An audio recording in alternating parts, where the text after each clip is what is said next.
So left, right, left. That's exactly how Fa Jing motion works. All the power comes from the waist. It's rooted in the feet, but it is directed and comes from the waist for Fa Jing. It's lateral movement, not vertical type movement. You can't have Fa Jing if you're doing vertical movements, but you can do it. This is lateral movement. So you punch, your waist goes so quickly that it leaves your fist behind for that split second, very split second. And as your fist makes contact, it twists over and snaps. You must get that snap like this. So your palm is open, and then it closes and snaps. If you can hear that sound, I'll just do it so you can hear the sound of the fist closing.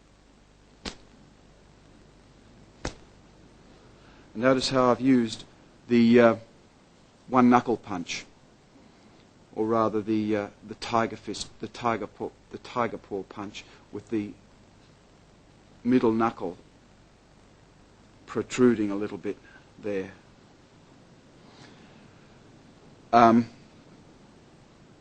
So it's left, then your hips twist back to the right. See how my heel is turning out as well? I won't go over this in detail because I took a whole tape just to do the punching for Fa Jing. But this is it in a nutshell. Turn over and then the hips turn back to the left again. Doing it fast just looks like I'm shaking, and that's all I'm doing. Fa Jing could be called shaking.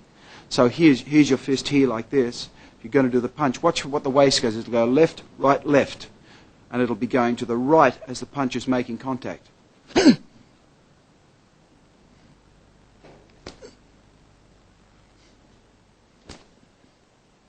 do it this way. You can get absolutely tremendous power in that. You can't do Fa Jing if you keep your eyes open. You notice that my eyes just sort of close upon impact. So that's the punching that you're going to be doing. So there's a whole lot in that. Most martial artists, when they come to me, they have no idea of twisting the waist the opposite way when you punch. We don't always do that, but there's always a twist of the waist. And especially for the natural punch, it's going back the other way when you actually make contact with your fist. And you're making contact, as I said, with this one knuckle here, or a tiger paw fist.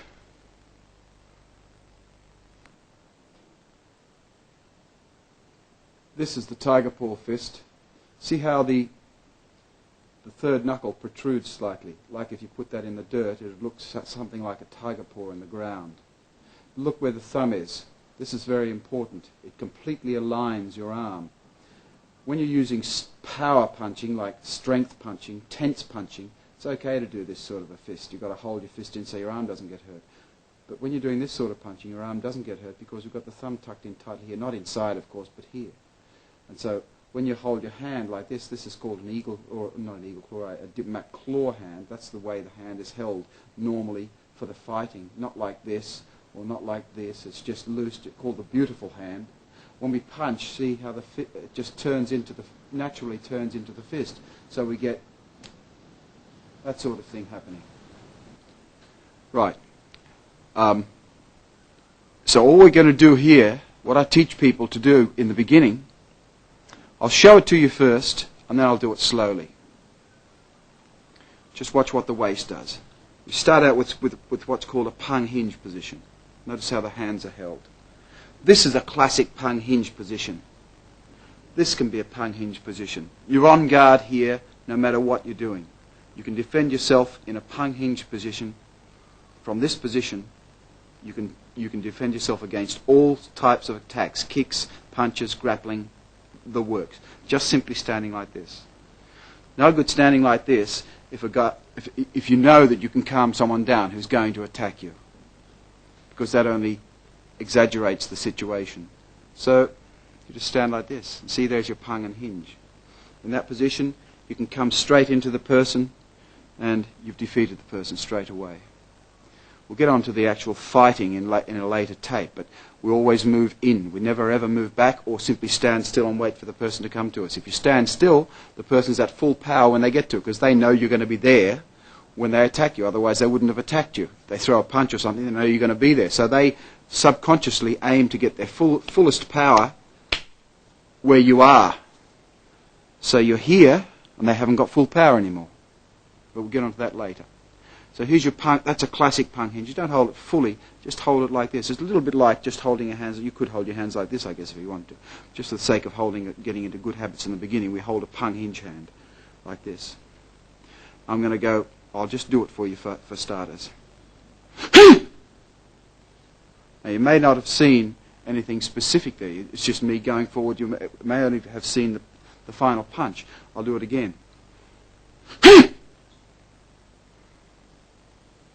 What I'm actually doing there is the left hand is going out to the left as the waist turns left. Then as I'm stepping, the right hand's going out to the right. I can't really step properly here because I'm doing it slowly. The foot would be going like that normally, but as the right foot is stepping, the right hand's going out to the right when the waist shakes to the right.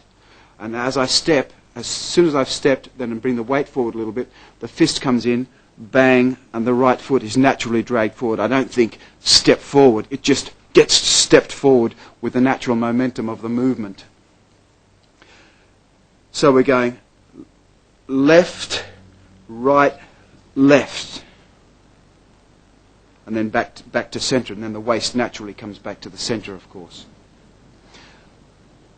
I'll be doing this with it because you have to do this with a partner as well.